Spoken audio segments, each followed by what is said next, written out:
Welcome back, everybody. It's another Tuesday night, and we are live again. Thanks for joining in Landscaping to the Point podcast. And if you're watching us, we are live on Instagram, TikTok, all kinds of different places, Twitch, YouTube. But thank you guys for turning in. And if not, hopefully you're listening to us wherever you're listening to us. Thank you for listening to us. We are back. We're going to get straight to the point on all the questions and answers that you guys got. And hopefully we'll have a great podcast today. It's me and JC Hola. So welcome in, Hola. How are you today? Hola, mi amigo, ¿cómo estás? All right. Welcome, man. You're just throwing up the Spanish tonight. Yeah, man. See, we all need to have some little bit of Spanish in us tonight. A little spicy Tuesday night grind here, you know? Yeah, gotta have it. So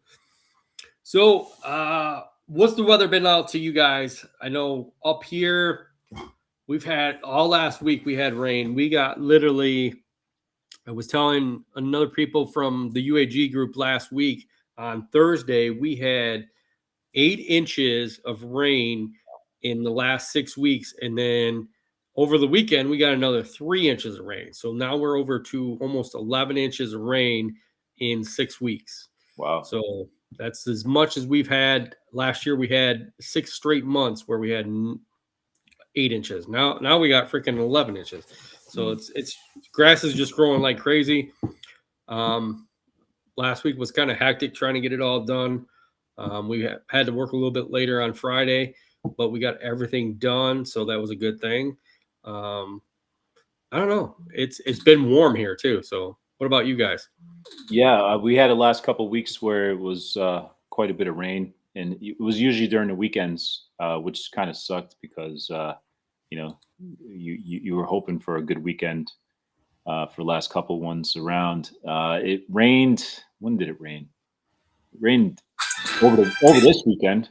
But I got my pre-emergent down a little late, which I wish I did it this weekend. I was slacking on that. But nonetheless, the weather's kind of dipped down a little bit more. It's gone back to being cool. I mean, we had a couple days where we were like 75, 80. Okay.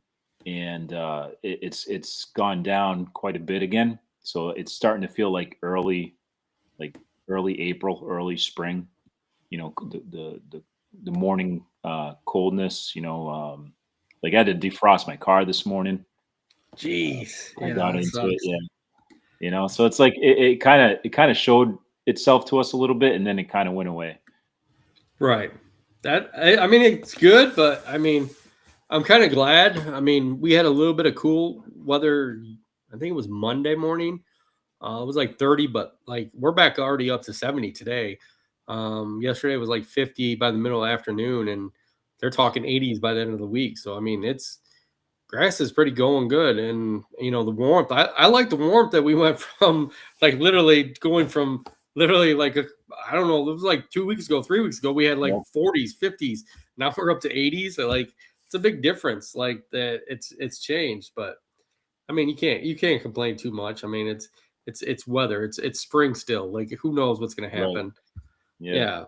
I mean, but yeah, I mean, I'm glad that you got your pre-emergence down.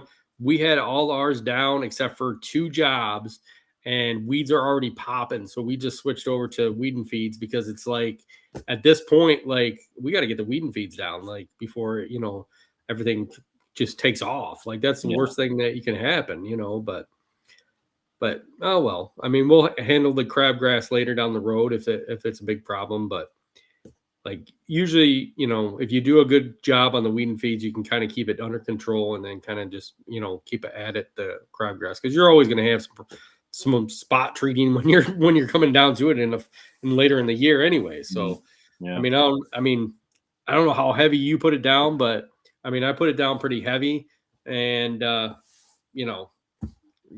there's always some spot that we're missing. So I mean, I kind of I should have put a little more effort in it this year. But it was kind of weird because it was hard to predict the weather and exactly when it was the right time to do it. But nonetheless, I am a little late behind the 8 ball. I ended up dropping 1807 with 0.09% dimensions. And I used a Scott's fertilizer as well too that has dicamba in it, so that could maybe help with the weeds that have emerged already or that are sprouting.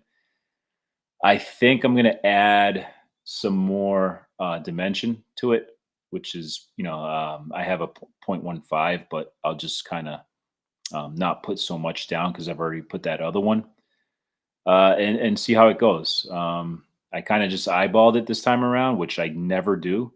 I couldn't find my scale, so I couldn't weigh my product. So I was just eyeballing things and going with with what I thought. So hopefully I'll be good. Your audio, I can't hear you, brother. Can you hear me now? We got you. We got you. Yeah, now we got two of you, two Scots. Yeah, I like being two. There's two of us, so it makes it easier. Switch back to the other one because no audio. There you go. Am I right here now? Right there. Yeah, stay right there. Don't. I'll stay right there with both of us. There you go. There you go. But I feel like it's always a game that we play when it comes to pre-emergent, where you're kind of like, you can do it just right sometimes, and then a lot of times you're just playing against the weather and how the grass is growing that year. Yeah. So it's one of those things that I know there's the recommended rate, and sometimes they say sometimes go heavier, and I feel like sometimes I do go heavier because I know, later in the year it could just be popping like crazy. Crabgrass could be popping or weeds could be popping, but sometimes I like to put it down twice. So sometimes I like to do the first application and the second application if we don't have a lot of weeds, or the temperature's not right at, coming down towards that time. But this year it's not that case because we had that temperature just go like crazy up to the higher temperature. So, but yeah, it's one of those things. I think every time you do an application, you try to follow the application rates, but sometimes it depends on the yard too. I mean, every yard's different, and you can tell when you're doing a yard if you want to do a better result, you're going to have to go a little bit heavier, but don't go too heavy because then you're going to just burn your yard. Right. And that's one thing. A lot of people are just like, oh, well, he said go heavy, so I'm just going to go heavy, and then my yard's burned. And I think I see a lot of people that are like telling people like go heavier, do a second application within a couple weeks, 2 weeks. No, don't do a second application. Wait the regulated time frame. If you're going to go ahead and do it, usually it's 6 to 8 weeks. But I've seen, and I've done it before, is like I'll do it within 5 weeks, but I won't do it no earlier than that because you're just putting way too much fertilizer down, and it's either going to burn it out or it's just going to just take off like crazy, and you're going to be sitting there like, I can't cut this grass, so. Yeah, it's hard to find. I usually like to go my first application when I do, obviously it's going to be pre-emergent, but I try to find 007 pre-emergent that has no fertilizer in it. So that way, like I could go ahead and apply that earlier into the season, and then I could regulate how much nitrogen I want to add, the rest of the season. I know it kind of doesn't make sense. Some people are scratching their heads right now saying, well, why don't you just buy one that has nitrogen in it? But sometimes like I like to time my nitrogen, and my nitrogen application isn't necessarily the exact same time where I want to do my pre-emergent as well. Because if you go too early with the nitrogen, you're going to have that inconsistent weather. So it's just something preference for me. I like to have a separate type of pre-emergent application and then go ahead with my normal fertilizer. Yeah, I think that's a perfect thing. I think, if you're going to do a double application too, that's even a better way too, is just to go ahead and get that pre-emergent down earlier. Sometimes if you can just get the, just the plain pre-emergent. Yeah. Do you like to use more of a dry when you're doing that, or do you like to use a liquid? I like to use a dry for my first pre-emergent application. Usually I'll always use a dry. But when I'm doing post-emergent, I like the liquid, applications a lot better. But another note, going back to doing the 007, especially as a business owner, we all know that everybody's lawn is unique. Everybody's lawn is different. So if you buy, a bunch of like 1807, that might not be applicable for every single lawn that you apply to. So that way, when you buy your separate pre-emergent that has no nitrogen in it, you could apply that and then apply whatever you need to that specific lawn. Yeah, I think that works out good that way too. I think also too, when you're doing your post application, you can make sure that you get those edges really good with that liquid, because, I used to work for a company that when it came to pre-emergent, we always used to do liquid applications. And, one of the things that I noticed a lot about some of these other guys is they would just not hit their edges. They would just be like, oh, I'm just going across the yard. And, I would be able to get that edge really good and make sure I got the pre-emergent on there real good. So that way I knew that the edges weren't going to have the crabgrass popping up. And I could tell a lot more when customers would come and be like, oh, well, I have no weeds here. I have no crabgrass here. Well, yeah, because I sprayed pre-emergent real down good. So I think it's always good to be able to have that application both of dry and liquid if you can do it. People are starting to mow in our area. It's just started. So it's like even some lawns are not there yet. Yeah, there's already, the ground is solid enough, not so much saturated like it was before, so that you could actually get a mower out there now. That's good, dude. I mean, we did start our first week last week, and I tell you what, trying to get everything done with all this rain, it was definitely hectic, and stuff was way overgrown. There was a couple of our yards that were like knee high, and it's just because like it for our area, it's just come out of nowhere where that temperature just made everything pop like crazy. And I think a lot of companies around our area we're in the same boat that they weren't ready for it. They kind of wait around to do the cleanups around our area until around, April. And here it is beginning of April, and, we should all been mowing, so it was like, and the temperature can always make a big difference on the way grass grows and it pops. Yeah. But it's nice to be able to get out and get the first mowing in.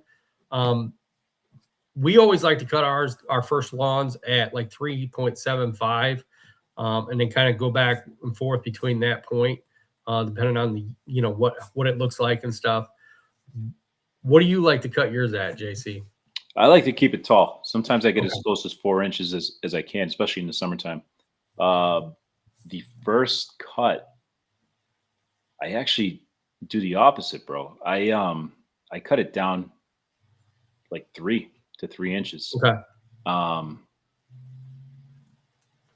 With a really sharp blade, maybe even like 2.75. Okay. And the reason I do that is because it stimulates the grass for growth, like that first one. I'm not recommending everybody do that because it depends on the type of lawn that you have. But when you cut, you mow your lawn, the grass is a defense mechanism, and it's trying to it's trying to survive. So especially in the best type of weather conditions that you're seeing in the early spring, you combine that with a little lower cut, you're going to kind of stimulate that grass to grow more. I think it's one of the best things to do too. I mean, I know we do in the fall, we try to cut it as short as we can. A lot of our yards that we do in the fall, when we do our fall cleanup afterwards, we cut it down about 2 inches, just because the grass still kind of grows a little bit throughout the winter. And a lot of people don't realize that. And so if you're not doing that before winter, you get to come out there in the spring and it's way higher than what you wanted it to be. But yeah, I think that's the best thing you can do, is sometimes stimulate that grass. And I think, with us this week, with a lot of ours being like I said, some of them are like 6-7 inches tall. So, cutting it at 3.75, we cut a good chunk off. So it's definitely going to stimulate it. And then we can keep it at a good 4 inches throughout the, season. And I think that's one of the good things you want to do is, you want to keep your grass high, unless you start to see like some fungus or any other diseases popping around. Then you're going to want to definitely cut a little bit shorter and bag it, just to get rid of that disease. And I think a lot of people don't realize this, especially as they start to get into the season and they start watering. That's when your best time is you're going to start to see some of that disease, is because you're watering. And a lot of times it's because you're watering it at the wrong time. I hate to say it, but I see a lot of people. I just had one earlier this week that I started their irrigation system on Monday, and the person before that was running the controller had it running at 2 o'clock in the morning. There's nothing out there. That water just sits there for 4 or 5 hours before it actually starts to burn off. And if the ground's already saturated, that's just going to sit there and soak on that grass, and then you're going to end up with some, It's too early. bad disease. So I wouldn't recommend it. I always try to make sure that if you're going to water early enough, do it like 6 or 7 in the morning. Try to get there before that sun pops up, and let it be able to work its way in, but not sit there and soak. So, I mean, that's kind of a little thing that I try to suggest, especially when we're turning on irrigation systems. I know, JC, you probably water all the time with Mother Nature and everything else, but do you see any diseases, or do you put anything down to prevent disease? I should. I don't use any fungicide or fungicide, however people say it. Fungicide, yeah. I mean, I can't really speak on them because I really don't know too much about them. I know they're more of a preventative than dealing with an issue that you already have. Right. But just like you said, it's all about mowing practices. If you know that you have some type of fungus or disease, number one, yes, you do want to bag it. Number two, well, I guess no particular order. You want to have a sharp blade.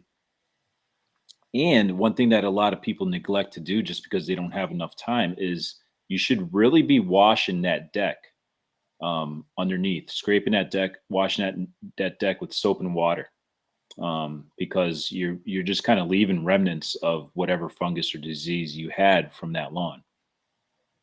I think there's a lot of people that don't do two of those things. That, like you said, cleaning the deck and sharpening the blade. I feel like, and I see that a lot, to where a lot of people that are doing it themselves, that are mowing their own grass, they're not sharpening their blade but once a year. So when they get that fungicide or fungus all over their yard, they're just like, what do I do? What can you put down? And yeah, for us to put down a fungicide, it's expensive to put down, and we can help kind of slow it down, but there's things that have to be done. And like you said, sharpening the blade and cleaning your decks out on a daily basis, if you're cutting it daily, is the better thing to do. Now, if you're on a commercial side and you're mowing a yard that has that, I'd say just get out there, take it right back to the shop, clean it off, wash it off with a disinfectant if you can, and sharpen that blade, because you don't want to pass that on to somebody else's yard. That's just going to cause more issues for you down the road if you're just doing it. But a lot of guys don't realize what kind of funguses are out there and all this other stuff. So a lot of lawn companies just keep mowing the grass. And I see it all the time, especially with rust. One of the major ones that we see in our area is that just goes up from yard to yard. And, that's one of the things it's an easy thing to get rid of and maintain, but some people don't realize that they're just spreading disease from yard to yard sometimes. So, yeah. No, for sure. Absolutely. Yeah. All right. So, JC, we got a lot of things going on for the next couple of weeks. Are you ready for mulch madness? Man, yeah, I am. I am. I have a personal project that I want to get done, and it's been killing me because I wanted to get it done last year. And the year before that, I worked hard on cutting out these beds and everything like that. And I suck at like designing flower beds, like picking which flowers to use. Like, I don't know anything about flowers. So this year I really do want to get some plants in on these beds that I cut out. And I want to get my favorite black mulch out again. I want to get a couple yards of that. I think I might get like 8 yards. Nice. 8 yards install. So maybe even more. I don't know. Ooh, that'd be nice. Yeah. Yeah. I love it. We haven't really done too much mulching yet so far this year, but literally it's starting. I'm ready to start just knocking out some mulch jobs. I love black mulch. I hate to say it. I was just talking to a couple people last week, and we were talking about mulching, and I was leading a seminar, and I was telling everybody about how I love black mulch. That there's a lot of people that like different colors. We do, red, we do brown, but black is really what we most dominantly use on a yearly basis. We use almost 90 yards of black a year at my company.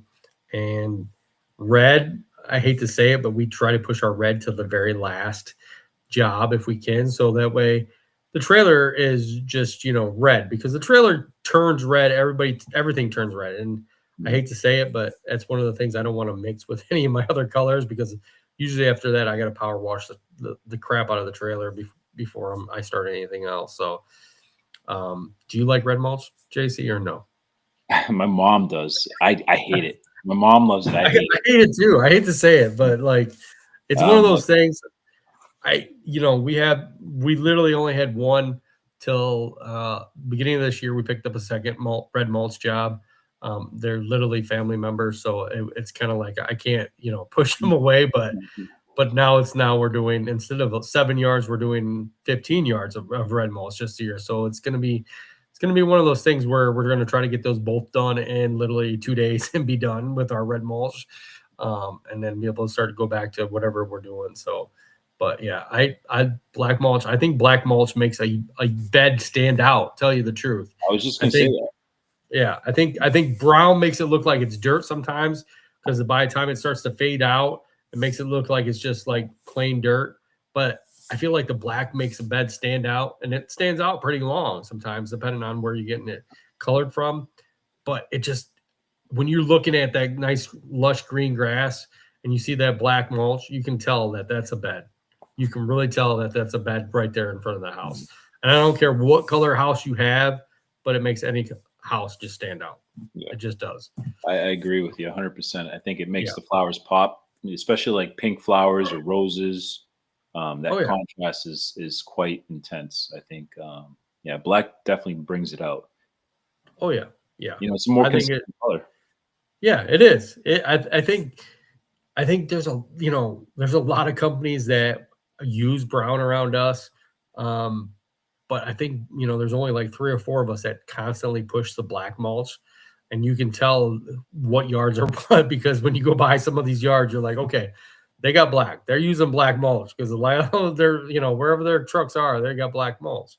So it definitely stands out. And I think it looks good, like you said, with the bushes, the roses, some nice color perennials. It just makes everything stand out. I mean, even the bushes, sometimes when you have just boxwoods, it just makes the boxwood just stand out. Like, because you can tell the difference between where the boxwoods are and the mulch. So, do you bed edge that out?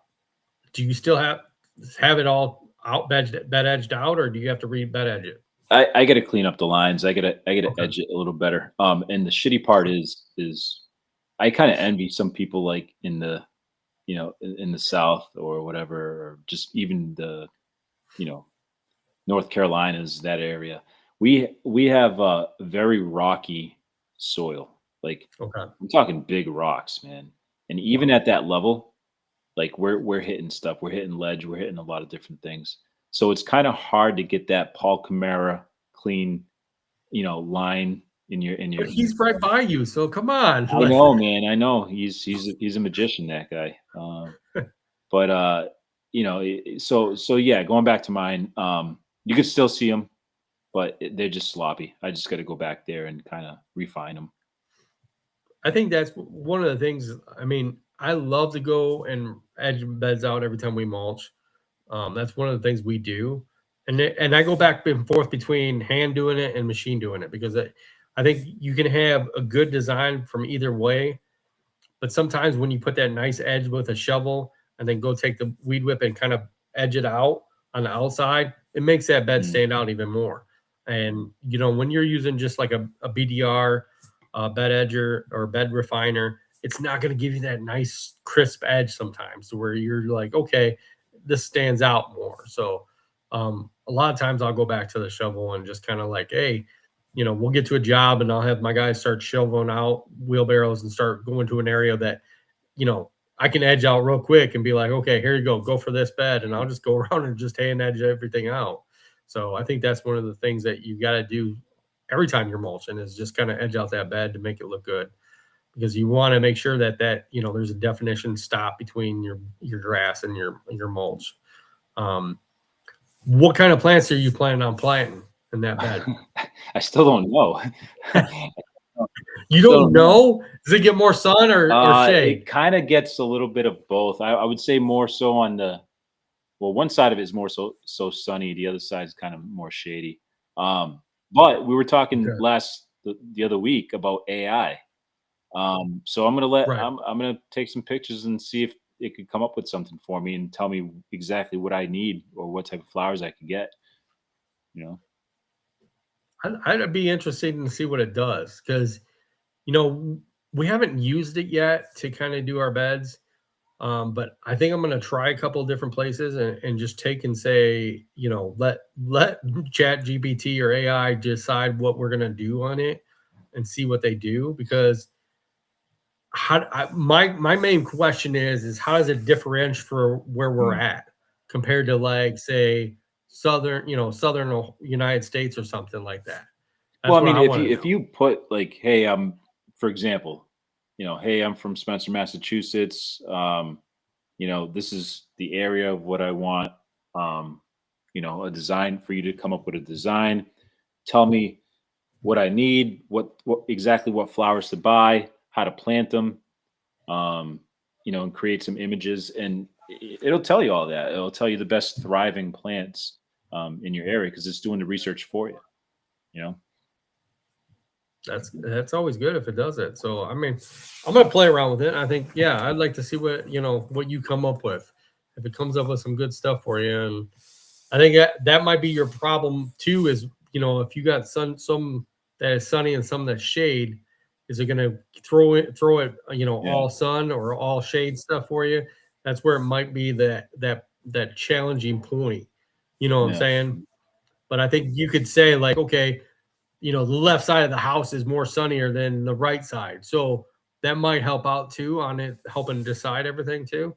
So, I mean, I think that's where it could help us out in the long run by saying, hey, this is all sun. It's getting blasted with sun. What's going to be my best plants to put in here, So I'll put a before and after picture, just to show everybody what it came up with. Yeah. That'd be good. I think it'll look good. No matter what you do, JC, I think it'll look good. Just don't get red mulch, Yeah, just don't red mulch. Don't let Josh help you. You'll be good. Okay? Because we know Josh is not here because his internet's out. That's why he's not here, really. I don't know, Scott. I wouldn't talk too much about the internet being gone. Recently, we've had. Mine was out once last week. Come on. Yeah. Because his wasn't his was working. That's why. So it had to come to somebody else. You see, you're going to be next. That's what it is. You're going to be next. I think I have 2 colleagues that haven't paid their internet bill.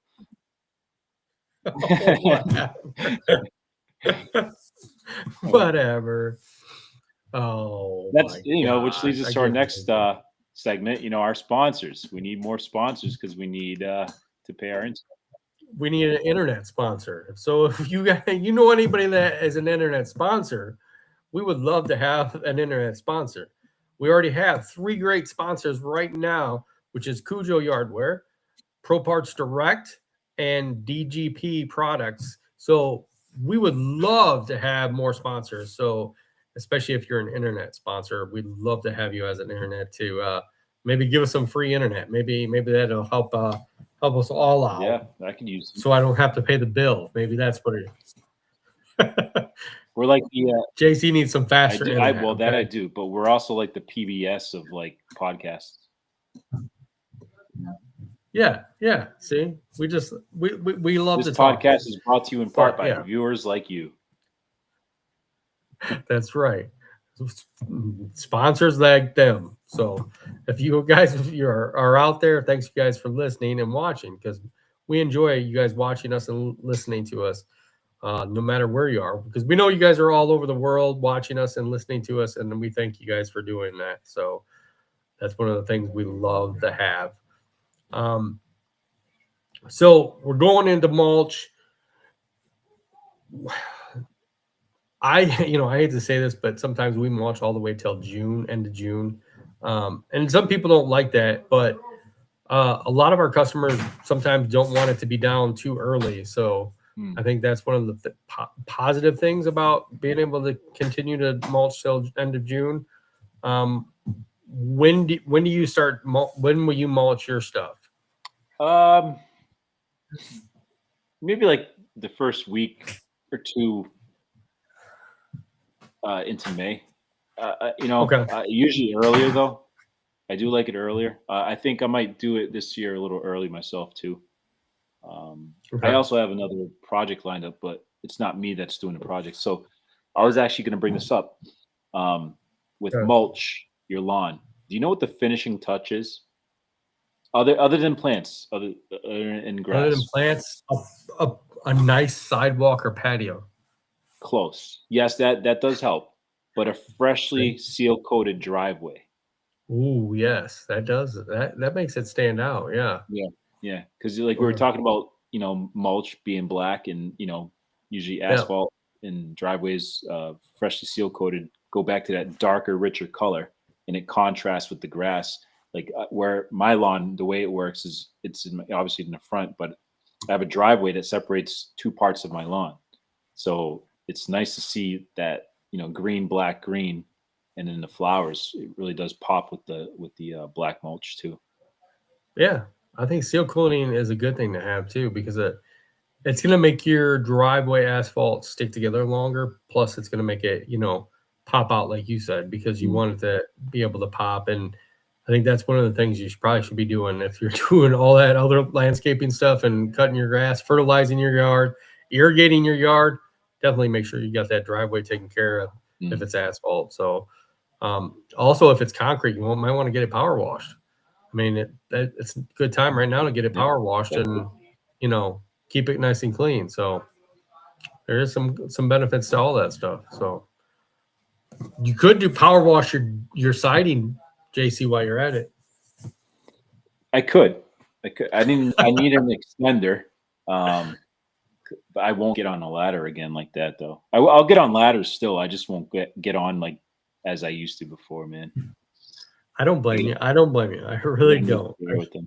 I think as we get older, we start to push away from some of the stuff that we used to Yeah, do when we were young. I 100%. definitely, I agree with on that one. Yeah. Um, I used to climb a lot of roofs that I tell you what, I'd get up there with a backpack and I'd lean over them and blow out the gutters. And now I'm just like, why was I doing that? Like, I don't even understand why I was doing that. I don't even want to do that no more.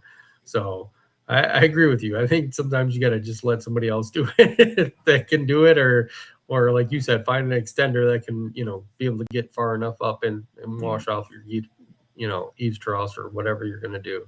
So yeah. Yeah. So, okay. So you got that going on. You're going to get the driveway done. Mm. Okay. You're going to do the mulch and the landscaping. You're keeping up with your fertilization. You're cutting your grass perfectly. I don't like the look of that. Well, no, I'm only did that because like I feel like I'm already late to the game with the fertilizing. You know what I mean? I So, don't think you're ever late to the game. mm, I really don't. I think as long as you're fertilizing on a regular basis, like I said before, 6 to 8 weeks, even if you're doing it every 5 weeks, and you're keeping up maintaining the weeds in that point, a lot of yards are going to have weeds. I mean, you're never going to get away from a yard that doesn't have weeds. I hate to say it. Like every yard has weeds. I used to work for a company a long time ago, just when I was a kid. And that was one of the things they did was try to make sure that you had no weeds, but it was hard because you were still going out there every 2 weeks and spraying. Sometimes for some of these customers that they would be like, "Hey, I got one weed. Can you come spray my yard?" And it was like, "What?" The company doesn't do that no more. But I think that's one of the things is you're gonna have weeds. So you know, you can aerate, overseed, try to thicken it up, and that's going to reduce some of the weeds, but you're still going to have some weeds. And I think by taking care of it, maintaining it on a regular basis, it's going to help your lawn be nice and thick and continue to grow. So, mm. When was the last time you aerated, JC? Wasn't last year. It was the year before. The year before last year. See, so now you got to get out and aerate. I don't know. I think I think I'm pretty good. You think so? Yeah, yeah. Well, you said your ground's rocky and hard. I mean, it's probably you probably could aerate it and overseed it and maybe throw some compost down to help thicken it up too if you need to. Yeah. No, I think oh, excuse me. I'm getting hit with a wall over here. I don't have any drainage issues. I don't have I really don't have areas of compaction. Okay. Despite the fact that we do have a lot of rocks and boulders in our soil for edges, but what really makes, even for us, is core aerating is kind of difficult for us too, because we have so many rocks that the tines aren't able to fully penetrate the soil to pull significant plugs up, which is that's an issue. Right. But I've kind of debated whether or not I want to use some type of liquid, aeration type of chemical on the lawn to see if that kind of gives any effects. But I mean, again, I don't know, because I don't have any drainage issues, and I think the grass does still thrive pretty good. Okay. So I'm not core aerating as much as I am, but as much as I need to. But usually, when I decide if I want to reseed, I'm always combining that with the core aeration. That's a good thing. I mean, I know that there is that liquid aeration out there. I've never used it.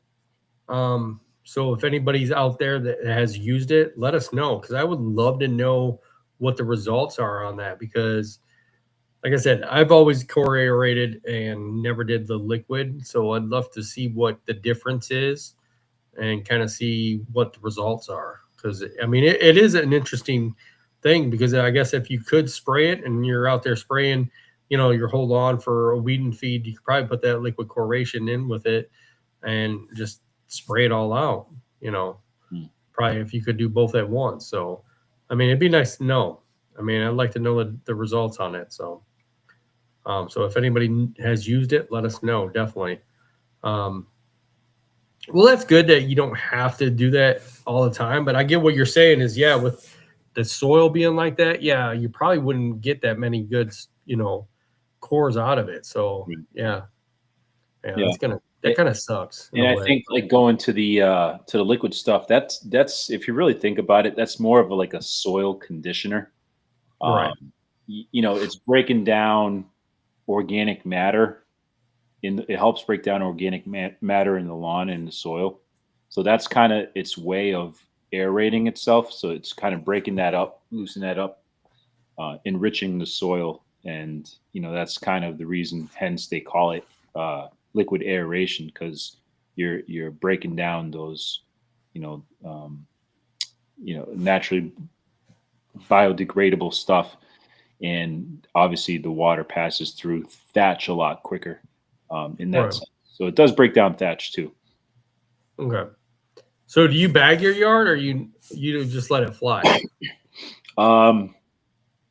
I bag it early spring. Okay. Because it's still kind of wet, right? Right.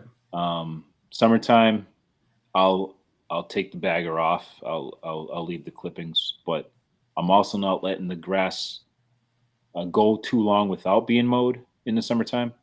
Right. It's not growing as much because it's obviously the conditions are a lot harder. But when I do mow in the summer, hotter weather, I'll let the clippings stay on there, just because it adds more nutrients to the soil. But fall, spring, I'm usually bagging. I think that's the best time to do it. I feel like in the summer you don't really want to bag, because you're taking away that nutrients too sometimes, because when you're bagging, you're taking away that water level off of it. That's why, they say not to cut too far down, because you're taking away the moisture off of it. So by, letting it drop onto your yard during the summer, you're probably giving a lot more nutrients to the yard than you are taking away.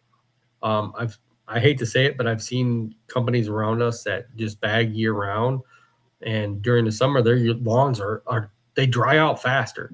I hate to say it, but they just dry out way too fast compared to the lawns that we cut, that we let fly. So I hate to say it, but yeah, I think doing the best thing you can do during your lawn is just to let it fly during the summer. During the spring and the fall, yeah, bag it, get rid of it, because it's going to take a lot longer to decompose, and you're just going to add more thatch to your lawn at that point. So go ahead and take care of it and get rid of it. So that's a good thing to do. Yeah, definitely. So do you thatch your yard or no? When I see that it needs it, yeah. Okay. Yeah. It's surprising I don't get a lot of thatch.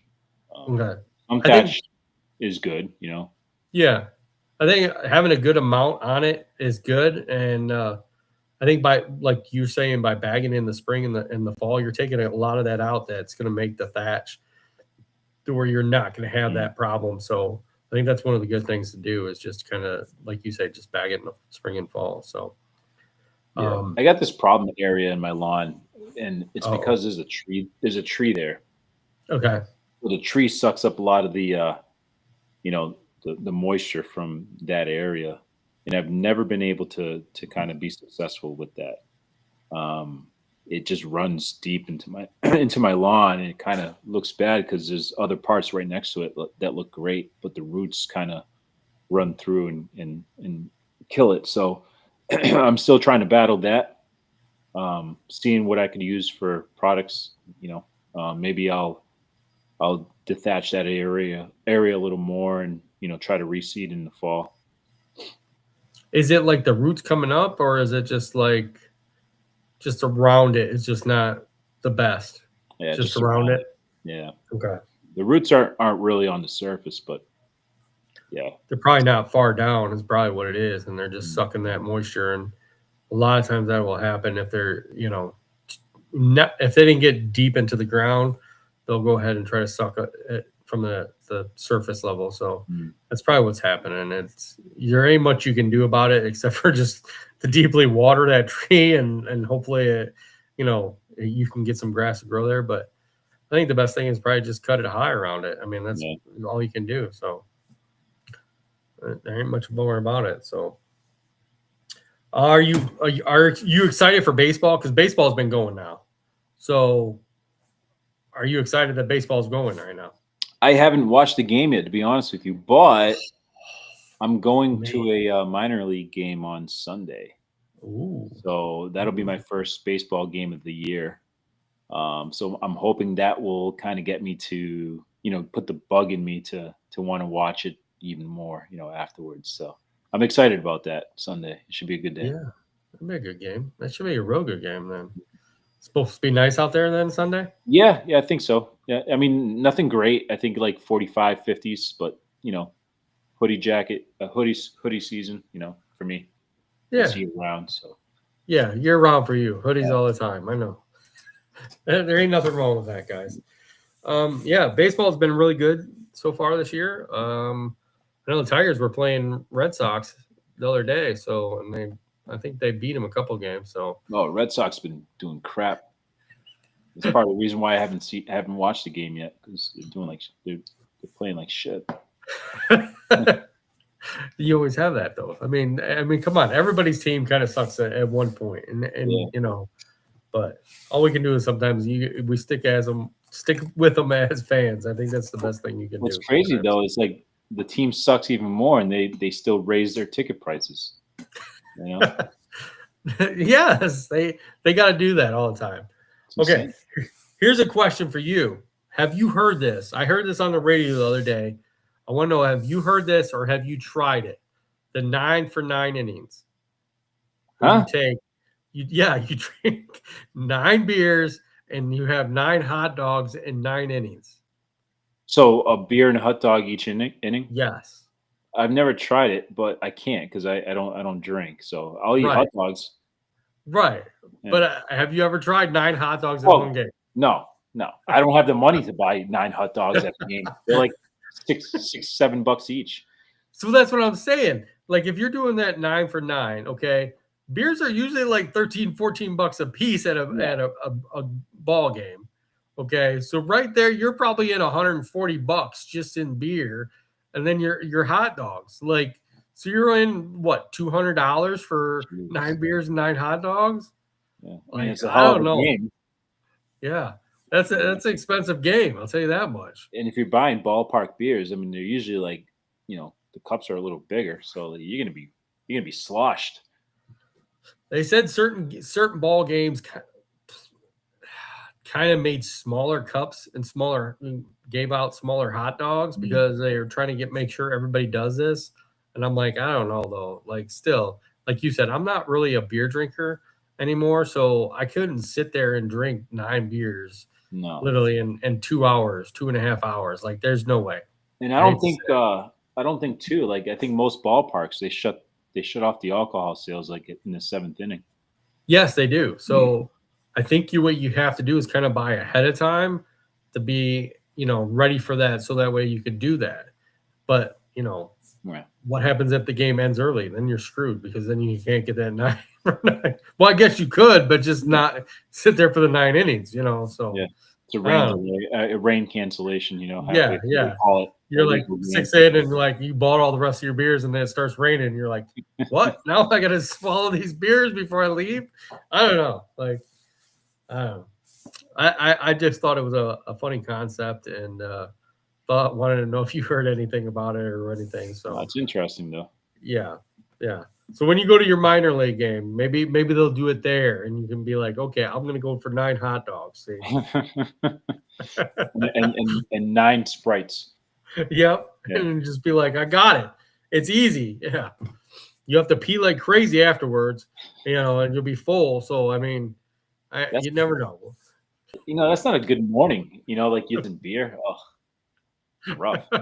No, I don't think it would be a good next morning. To tell you the truth, Plus, you're gonna be out of it literally when you walk out of the game. Like you're not gonna even know who won the game. First off, like no one you're knows. slamming 9 beers. No one watches the game. Like I've gone to baseball games and nobody watches it. It's just a social event.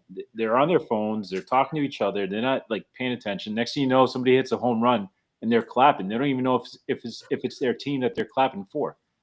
Like, oh, what happened? Oh, yay! Yeah. I don't know. I'm more the guy that wants to watch the game if I'm going to be there. I'm not going to want to be like, hey, I'm going to talk to so-and-so the whole time. So I'm going to want to watch the game. So you're probably right. There is a lot of people that go to these games and they're just sitting on their phone the whole time until the end and be like, oh, okay, yeah, our team won or our team lost. It was a shitty game. Yeah, you didn't even see any of it. So, yeah. You ask people that are leaving ballpark, hey, what was the score? I don't know. That's how you know they weren't paying attention. Yeah. They were just with their friend that wanted to watch one guy that wanted to watch the game out of 10 people that went. So yeah. Rest were there just for support. That's what it was. So that's exactly it. Yeah. Yep. See, that's what it is. But yeah. So any major other plans with the lawn or landscaping this year? Yeah, I do have another project in the back. I'm trying to plan for a future shed. So I've been little by little cutting down all these like 2-inch wide, 3-inch wide trees that are, in the backyard that have grown over the years. And it's tough because I'm trying to get down to the roots, which is difficult. But little by little, I've been chipping away. That's the best way to do it, little by little. I mean, it's better to do that instead of, hiring a company and have them take all these trees down and it'll cost you an arm and a leg or something, so. Yeah. I got my PP slapped by the conservation land people a couple of years ago. Oh, jeez. Yeah. On my own property. On your own property? That is just, oh my gosh. That had to suck. I'll tell you that much. Yeah. You got to watch what you're doing sometimes. I think there's a lot of people that want stuff done and they don't know what's going on their own property sometimes. So investigate before you go ahead and just say, I'm going to take this down, or I see a lot of places. We do a lot of HOAs and houses and HOAs, and it's funny because we have one that literally has to get every plant approved by the HOA. So it's like, I'll get we do 10 houses in a 60 house complex, and they're always like, hey, let's change this plant around. And I'm like, I got to draw up a plan for you just to give it to the HOA. Then you got to wait 2 weeks to get it approved. I'm like, That's bullshit. I think HOAs are communist. They can suck sometimes. I tell you that much. They can suck. They can definitely hurt you in a long run sometimes. But they do have their pluses sometimes on it. When you have issues that you didn't think would come up, and they'd come up. So, but yeah, I just don't like the fact that if I'm working on my car in the driveway and they tell me I can't do that, it's like I'm gonna tell them to go shit in a hat. They would do that too. That's the thing. Some of these HOAs would tell you that, like, you can't change your oil in your driveway. You can't, you can't change your tire in your driveway if you're changing tires. Like, but if I have a flat and it's in my driveway, what am I going to do? Call a tow truck and have them tow it to, a shop to change a tire? Like, no, like, it's just funny. Like, some of these HOAs are just funny sometimes. Like, I love dealing with the people in them, and then it's just dealing with the HOA people. It's like, you're like, really? Like, I got to get every plant approved, like, but I can change from mulch to stone, or I can change the color of the mulch, and they ain't going to complain about that. It's like, if I got to pull a bush out because it's dead, I got to give it approved to put in a new one. Like, it doesn't make sense. You might as well just leave the dead bush in there. So until somebody complains, maybe somebody in the HOA will complain, and then they'll have to do it. So, but yeah, it's definitely fun sometimes. I know Josh will have some really good stories about HOAs because he loves HOAs people.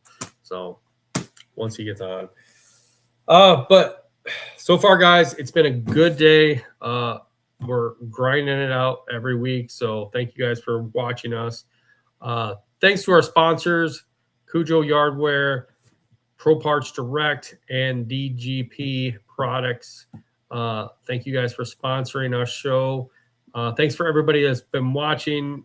I know there's been a lot of guys on Instagram. Thank you guys. Thank you, Red Rock Maintenance on Instagram and Barbosa Landscaping on Instagram. Thank you guys for watching and listening.